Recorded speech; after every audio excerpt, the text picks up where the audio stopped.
Pemulihan ekonomi nasional ini tak terlepas dari peran sektor logistik yang relatif stabil di masa pandemi COVID-19.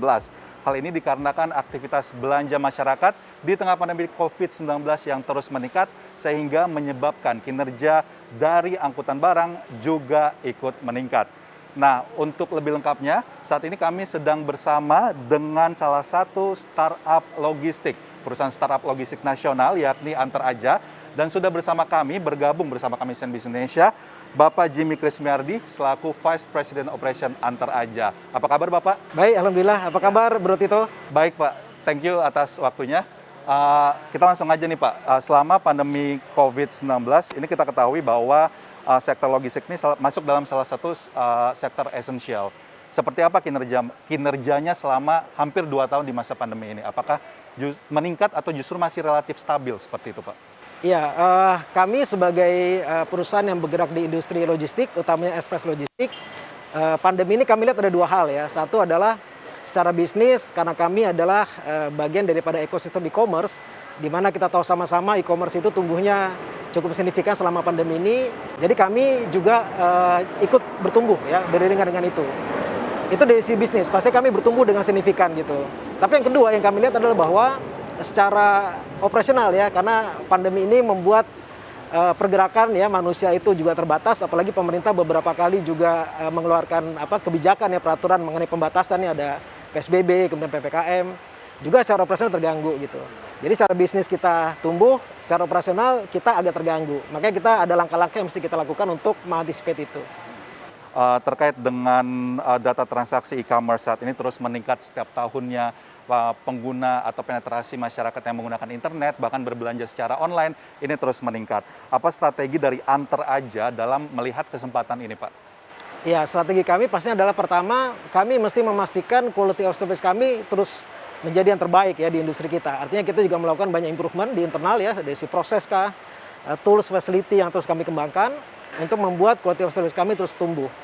Kemudian kami juga terus meningkatkan accessibility daripada service kami sehingga lebih banyak masyarakat bisa mengakses jasa kami.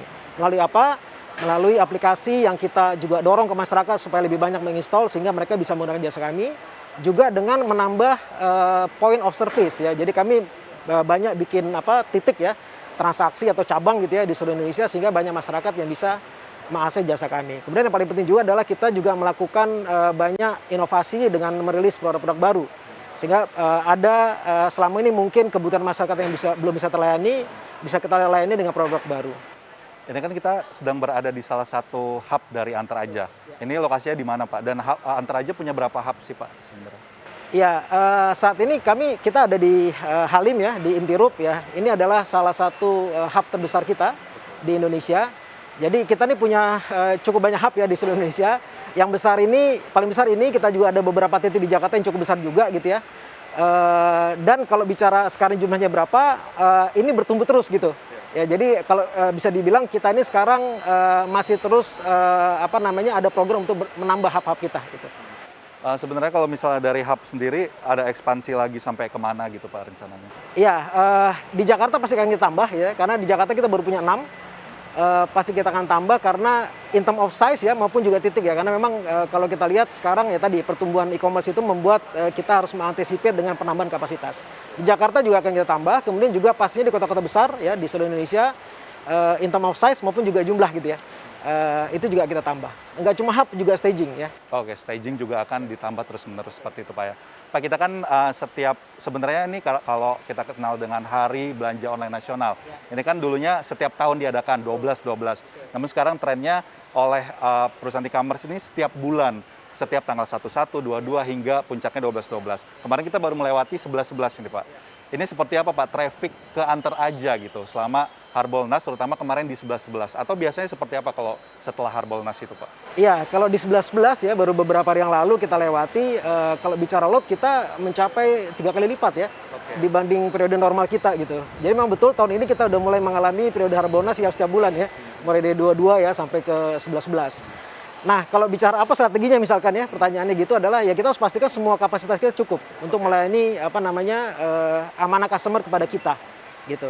Kemudian yang paling penting juga adalah kita harus memastikan bahwa seluruh tim kita di lapangan itu secure karena kita masih masa pandemi. Jadi kita menjalankan atau melaksanakan apa yang kita sebut dengan vaksinasi massal. Jadi seluruh tim yang ada di lapangan itu kita vaksinasi gitu ya.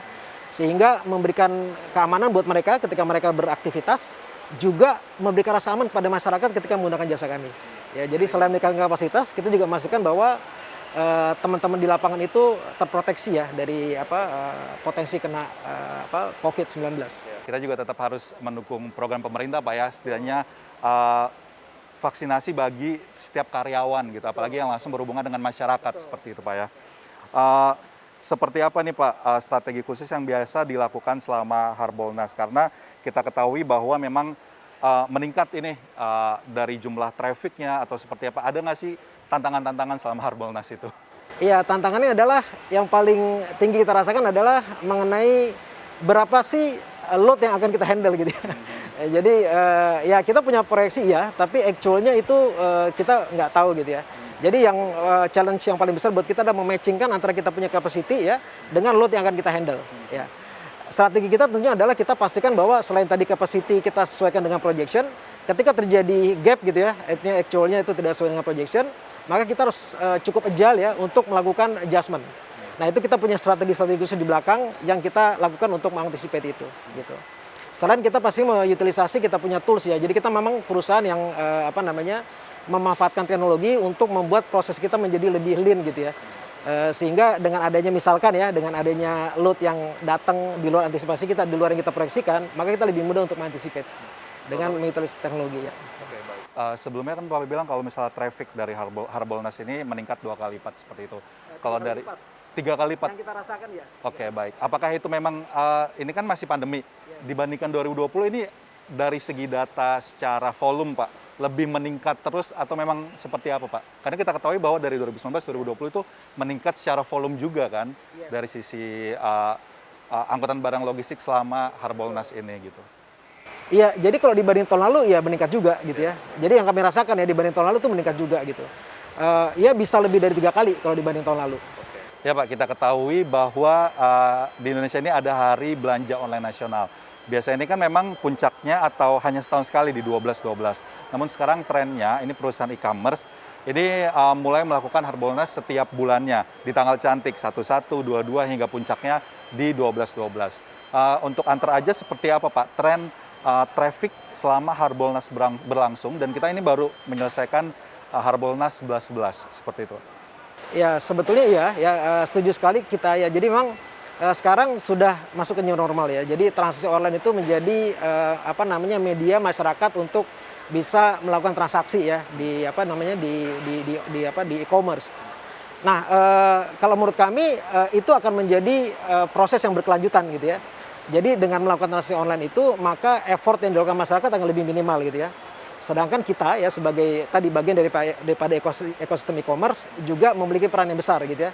Jadi memastikan bahwa masyarakat dengan less effort, nggak perlu keluar, dia mengutilize teknologi itu bisa mendapatkan apa yang dibutuhkan gitu ya.